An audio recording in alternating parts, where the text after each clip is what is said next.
Kaya sabi ng ating Pangulo doon sa kanyang press con, may mismatch niya sa mga provinces na dapat marami ang flood control projects. Pero may mga province niya na hindi man bahain, yun ang mas marami.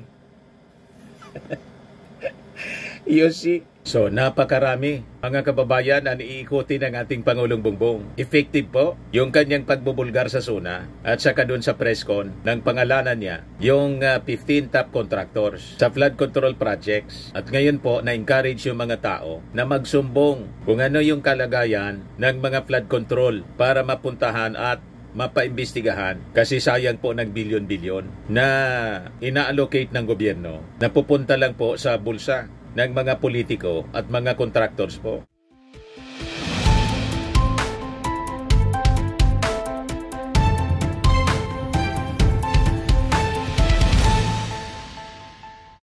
Hello po mga kababayan, si Dante Maravillas, Bicolano vlogger, broadcast journalist from Albay. Tuloy-tuloy ang pagsambulat ng mga baho sa mga flood control projects ng ating gobyerno. Matapos na sabihin ng ating Pangulong Bongbong sa SUNA, maya naman kayo.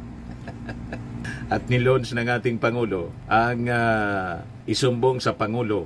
Ang daming nagsusumbong. Ang dami nang nagsusumbong mga kababayan. Yan o. 5 billion kontrata nasungkit ng kumpanyang may 250,000 kapital. Kita ninyo mga kababayan, ang daming milagro. Yan o. Firm with only 250,000 capital bags, 5 billion flood control deals. Sabi dito sa report ng Inquirer. Sabi dito sa balita po, lumutang ang pangalan ng MG Samidan Construction and Development Corporation.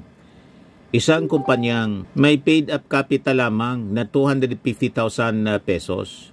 Pero umabot sa 5.02 billion pesos na kontrata ang nakuha nitong flood control projects mula 2022 to 2025. Ganon katindi po. Saan ka nakakita? Ang kapital, 250,000. Tapos makakawa ka ng 5 billion. So ginamit lang yung pondo ng gobyerno para yumaman sila. Siguradong may koneksyon sa politika po.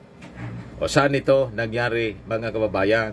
So sabi dito sa report, batay sa datos na inilabas ni Marcos Jr., kabilang ang firm sa top 15 contractors sa ilalim ng kanyang administrasyon.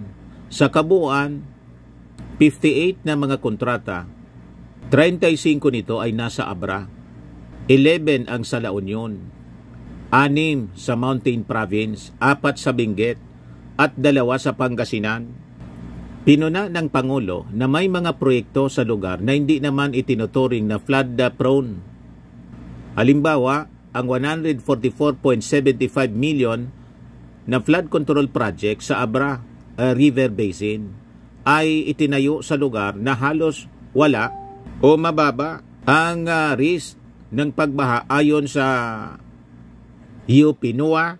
Parang yung nabulgar na flood control sa Oriental Mindoro. Mismong ang nag-inspection, yung gobernador, si Gobernador Dolor, nag-implement ng proyekto sa lugar na wala man pong ilog. Doon mga kababayan, nilagay ang 1 bilyon na flood control project. At ampaw pa.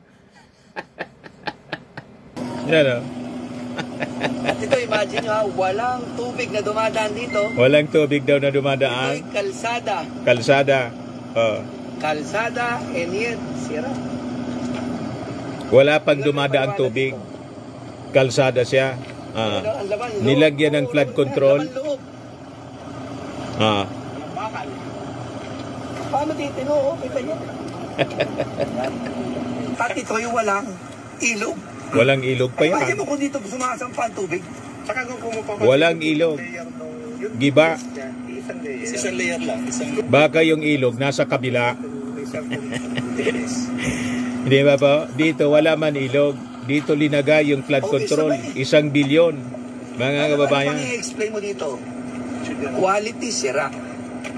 Disenyo sira. Overpriced. Overpriced pa. Substandard, kita mo, ang batong ginamit, yan din lang naman kinuha. So ang ilog doon sa kabila. Pero dito yung ibig sabihin, dito yung sira. i-control ang flood. Ito walang flood pero gumuho. Di lalo na kung may flood. Walang flood dito kasi kalsada rito. Wala akong flood na mapipigilan ng ganitong klaseng gawa. Sa Oriental Mindoro yun. Naglabasa na po yung baho. Sumambulat na. Mga kababayan, yung mga anomalous flood control projects all throughout the country. Ito, mas malaki to. Mga kababayan, 5 billion. Pinuna ng Pangulo na may mga proyekto sa mga lugar na hindi naman tinuturing na flood prone. Halimbawa, ang 144.75 million pesos na flood control project sa Abra River Basin ay itinayo sa lugar na halos wala o mababa ang risk ng pagbabaha ayon sa UP NOAA. Bukod pa rito, may 7 kontrata sa eksaktong pari-pariho ang halaga, 96.5 million sa Abra Benguet at Mountain Province na paliwanag ng DPWH ay maaring dahil sa standard costing. Dahil dito, ikinumpara na ang kaso sa Pharmaly Scandal kung saan isang maliit na kumpanya ang biglang nakakuha ng bilyon-bilyong kontrata nung pandemya. Ganon katindi ang korupsyon mga kababayan at pangluloko sa buwatan ng mga contractors, politiko at mga taga-DPWH pati taga-kuha siguro. Sabi dito sa balita ng Inquirer, Abra along with Isabela, Sorsogon, Tarlac, Camarines Sur, Negros Occidental, Albay in Manila round out the top 10 list of where the top 15 contractors implemented their projects based on the National Adaptation Plan of the Philippines 2023-2050. The most flood-prone areas in the country ay yung mga lalawigan ng Pampanga, Nueva Ecija, Pangasinan, Tarlac, Bulacan, Metro Manila, Maguindanao, North Cotabato, Oriental Mindoro, and Ilocos Norte. Kaya sabi ng ating Pangulo doon sa kanyang press con, may mismatch anya sa mga provinces na dapat marami ang flood control projects. Pero may mga province niya na hindi man bahain, yun ang mas marami. You see? So, napakarami. Mga kababayan, ang iikuti ng ating Pangulong Bongbong. Effective po yung kanyang pagbubulgar sa SUNA at saka doon sa press con ng pangalanan niya yung 15 top contractors sa flood control projects. At ngayon po, na-encourage yung mga tao na magsumbong kung ano yung kalagayan ng mga flood control para mapuntahan at mapaimbestigahan kasi sayang po ng bilyon-bilyon na ina-allocate ng gobyerno na pupunta lang po sa bulsa ng mga politiko at mga contractors po sa kanilang sabuatan. Ito yung mga mayors na tuwang-tuwa sa naging kampanya ng ating Pangulo. Mayors for Good Governance. So nananawagan sila, mga kababayan, for full transparency and accountability sa investigation of alleged massive corruption in flood control in other infrastructure projects. Sa kanilang statement na pinangunahan, mga kababayan, nina Baguio City Mayor Benji Magalong, Pasig City Mayor Vico Soto, Quezon City Mayor Joy Bilimonte, and Isabela City Mayor City Hataman. They demanded that the DPWH and concerned national agencies immediately release all project documents including programs of work, feasibility studies, and most importantly the names of contractors and the politician behind the multi-billion peso projects. Tama, para magkaalaman na po, kailangan malaman ng ating mga mamamayan Pilipino kung sino itong mga nasa likod ng sindikato ng korupsyon na matagal na po na hinihigop ang pundo ng kabanang bayan, mga kababayan. Sabi nitong mga mayor, transparency is no longer optional but a duty we owe. A duty we owe to every Filipino. The mayors express support for President Ferdinand Marcos Jr.'s directive during his 4th State of the Nation address on July 28 to investigate 350 billion pesos worth of flood control projects. They stress that corruption in these projects has become alarming, pervasive, and systematic over the years. The coalition emphasized that those proven guilty must not only be removed from office but also prosecuted prosecuted, and jailed. Corruption anya must end now. The Filipino people deserve a government that protects and serves them, not one that endangers their lives and robs them of their future, sabi po ng mga mayors.